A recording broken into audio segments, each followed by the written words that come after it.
जय श्री राम। मंगल भवन अमंगल हारी, द्रवौ सुदशरथ अजर बिहारी। कृपा सिंधु बोले मुस्काई, सोई करु जेहि तब नाव न जाई। बेगी आनु जल पाए पखारू, होत विलंब उतारहि पारू। जासु नाम सुमिरत एक बारा, उतरई नर भव सिंधु अपारा। सोई कृपालु केवट निघोरा, जय जगु किए तिहु पग उते थोरा। पद नख निरखि देव सरि हर्षि, सुनि प्रभु बचन मोह मति करषि। केवट राम रजाय सुपावा, पानी कठवता भरि लई आवा। अति आनंद उमगि अनुरागा, चरण सरोज पखारन लागा। बरषि सुमन सुर सकल सिहाई, एहि सम पुण्य पुंज को नाई। पद पखारि जलुपान करी, आप सहित परिवार। पितर पार करी प्रभु पुनि, मुदित गयउ ले पार। कृपा के समुद्र श्री रामचंद्र जी केवट से मुस्कुराकर बोले, भाई तू वही कर जिससे तेरी नाव न जाए। जल्दी पानी ला और पैर धो ले, देर हो रही है, पार उतार दे। एक बार जिनका नाम स्मरण करते ही मनुष्य अपार भवसागर से पार उतर जाता है, और जिन्होंने वामन अवतार में जगत को 3 पग से ही छोटा कर दिया था, 2 ही पग में त्रिलोकी को नाप लिया, वही कृपालु श्री रामचंद्र जी केवट का निहोरा कर रहे हैं। प्रभु के इन वचनों को सुनकर गंगा जी की बुद्धि मुंह से खिंच गई थी। वे साक्षात भगवान होकर भी पार उतारने के लिए केवट का निहोरा कैसे कर रहे हैं। परंतु पद नखों को देखते ही देव नदी गंगा जी हर्षित हो गई। अत्यंत आनंद और प्रेम में उमग कर वह भगवान के चरण कमल धोने लगा। सब देवता फूल बरसाकर सिहाने लगे कि इसके समान पुण्य की राशि कोई नहीं है। चरणों को धोकर और सारे परिवार सहित स्वयं उस चरणोदक को पीकर पहले उस महान पुण्य के द्वारा अपने पितरों को भवसागर से पार कर फिर आनंद पूर्वक प्रभु श्री रामचंद्र जी को गंगा जी के पार ले गया। उतरी ठाड़ भय सुर सरि रेता, सिए राम लखन समेता। केवट उतरी दंडवत कीना, प्रभु सकुचि नहीं कछु दीना। पियहिय की से जान निहारी, मन मुदित उतारी। कह कृपाल ले उतराए, केवट चरण गए अकुलाई। नाथ आज मैं काह न पावा, मिटे दोष दुख दारिद दावा। बहुत काल में कीन मजूरी, आज दीन विधि बनि भली भूरी। अब कछु नाथ न चाहिए मोरे, दीन दयाल अनुग्रह तोरे। फिरिति बार मोही जो देवा, सो प्रसाद में सिर धरि लेवा। बहुत कीन प्रभु लखन सिय, नहीं कुछ केवट ले। विदा कीन करुणायतन, भगति विमल बरु देहि। निषाद राज और लक्ष्मण जी सहित श्री सीता जी और श्री रामचंद्र जी नाव से उतरकर गंगा जी की बालू में खड़े हो गए। तब केवट ने दंडवत की। पति के हृदय की जानने वाली सीता जी ने आनंद भरे मन से अपनी रत्न जड़ित अंगूठी उतारी। कृपालु श्री रामचंद्र जी ने केवट से कहा, नाव की उतराई लो। केवट ने व्याकुल होकर चरण पकड़ लिए। उसने कहा, हे नाथ, आज मैंने क्या नहीं पाया।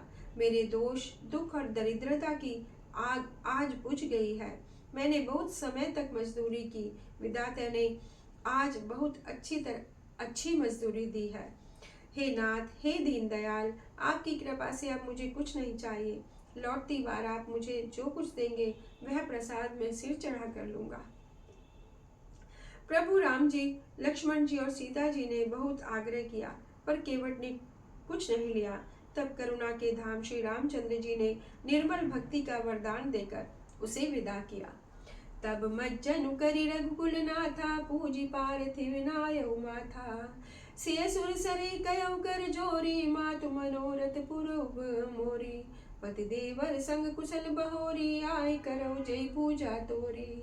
सुन सिय विनय प्रेम रस सानी, भई सब विमल बारी बरबानी। सुनु रघुवीर प्रिया भय देहि, तब प्रभाव जग विदित न केहि। लोक अब होई बिलोकत तोरे, तोहि सेवई सब विधि कर सिद्धि कर जोरे।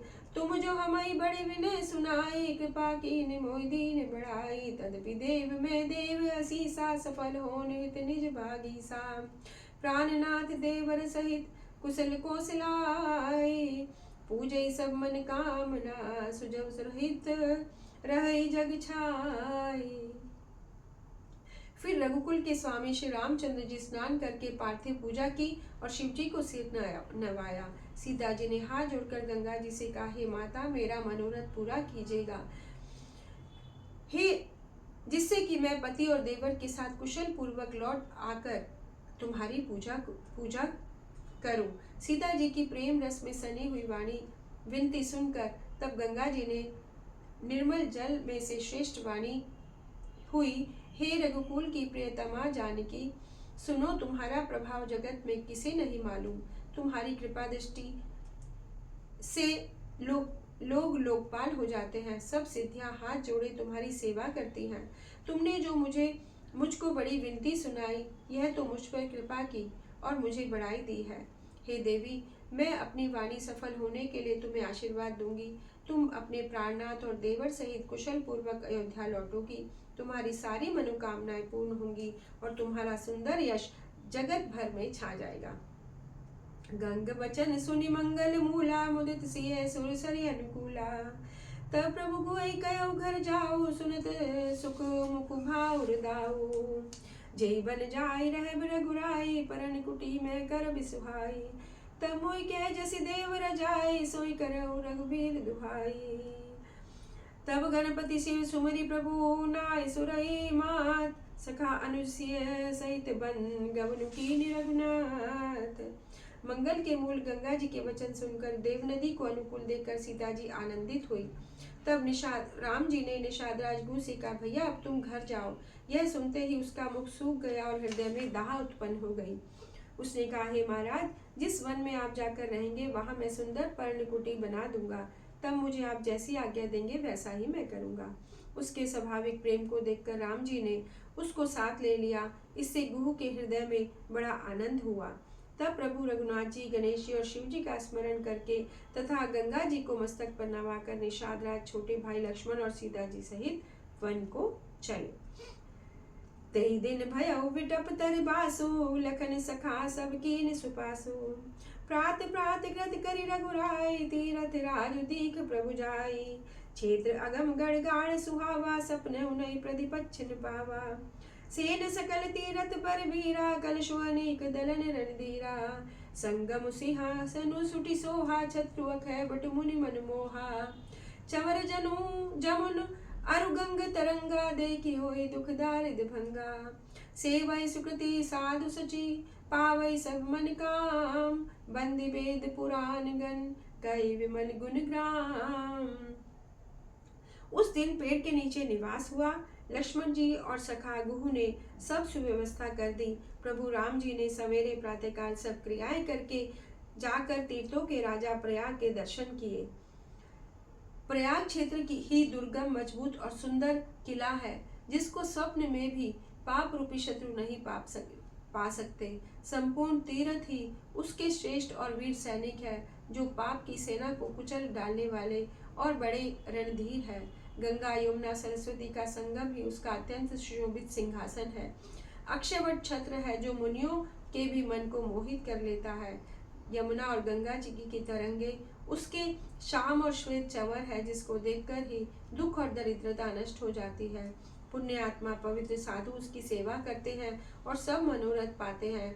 वेद पुराणों के समूह भाट, जो उसके निर्मल गुण गणों का बखान करते हैं। मंगल भवन अमंगल हारी, द्रवौ सुदशरथ अजर बिहारी। जय श्री राम।